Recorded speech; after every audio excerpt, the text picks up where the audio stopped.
എല്ലാവർക്കും നമസ്കാരം. ഞാൻ നിങ്ങളുടെ സ്വന്തം പി ആർ മുരളി. എല്ലാവർക്കും പെർഫെക്റ്റ് നൊട്ടേഷൻസ് ട്യൂട്ടോറിയൽ ക്ലാസ്സിലേക്ക് വീണ്ടും സ്വാഗതം. കഴിഞ്ഞ ദിവസം നമ്മൾ പഠിച്ച തളിർവലയോ എന്ന ഗാനത്തിൻ്റെ സെക്കൻഡ് ബാക്ക്ഗ്രൗണ്ടും ചരണവുമാണ് ഇന്ന് നമ്മൾ പഠിക്കാൻ പോകുന്നത്. സെക്കൻഡ് ബാക്ക്ഗ്രൗണ്ട് മാത്രം പഠിച്ചാൽ മതി. ചരണം അനുപല്ലവിയുടെ അതേ സ്വരങ്ങൾ തന്നെയാണ്. അപ്പോൾ അതേ സ്വരങ്ങൾ റിപ്പീറ്റ് ചെയ്താൽ ചരണവുമായി. അപ്പോൾ സെക്കൻഡ് ബാക്ക്ഗ്രൗണ്ടിലേക്ക് പോകുമ്പോൾ 12 സ്ട്രിങ് ഗിറ്റാർ, 12 സ്ട്രിങ്ങുള്ള ഗിറ്റാറും ഗ്ലോക്കൺ സ്പെല്ല്, ജലതരംഗം പോലത്തെ ടോൺ അതിനും കൂടി ചേർന്നിട്ട് ആണ് വായിക്കുന്നത്. 1 2 3 4 പ പ മ പ മരി സരി മ മരി മരി സാ പ പ മ പ മരി 2 3 സരി മ മരി മരി സാ പ പ മ പ മരി ഇ സരി മ മരി മരി സാ.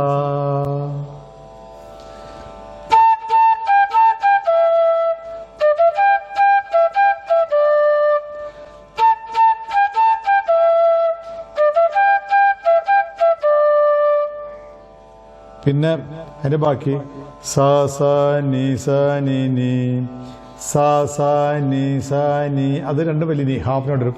സ സ നി സ നി നി, പിന്നെ ചെറിയ നീ സ സ നി സ നി, വലിയ നീ രണ്ടെണ്ണം, പിന്നെ നീ 2 3, അത് ചെറിയ നീ മ പ നീ 2 3 മ പ സ സ നി സ നി നി ഇ മ പ നീ നീ സരി സ സ നീ നീ, വീണ്ടും വലിയ നീ ഹാഫ് നോട്ട് നീ നീ സരി സ സ നീ നീ, അത് വലിയ നീ ഹാഫ് നോട്ട് ഫ്ലൂട്ടിൽ നീ നീ സരി സ സ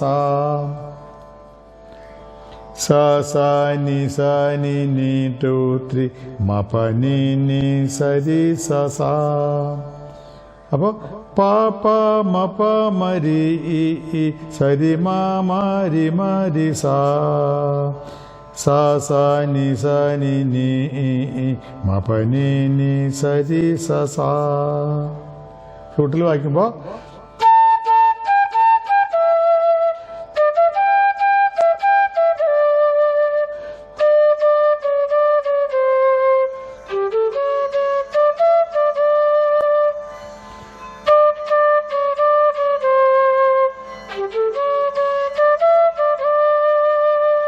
ഞാൻ ഒരു തവണ വായിക്കാം.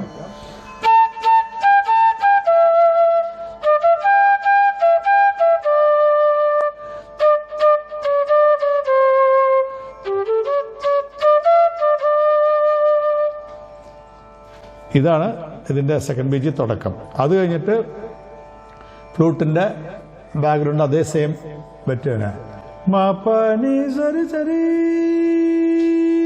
സ മരി സനി പനി സരി മരി മ മരി സനി രി സാ.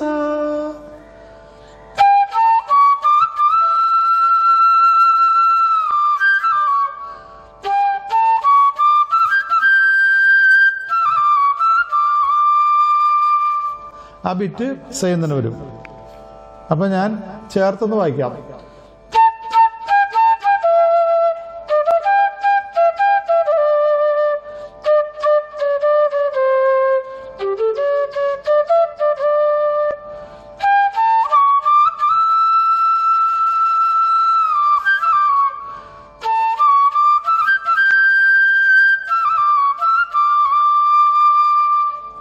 ഇതാണ് ഇതിൻ്റെ സെക്കൻഡ് ബാക്ക്ഗ്രൗണ്ട്.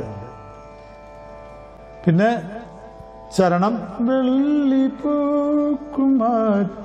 കടവിൽ, അത് അനുപല്ലവിയുടെ അതേ സ്വരങ്ങൾ തന്നെ നമ്മൾ വായിച്ചാൽ മതി. അപ്പോൾ സെക്കൻഡ് ബാക്ക്ഗ്രൗണ്ടും അനുപല്ലവിയും സെക്കൻഡ് ബാക്ക്ഗ്രൗണ്ടും ചരണവും ഇത്രയേ ഉള്ളൂ.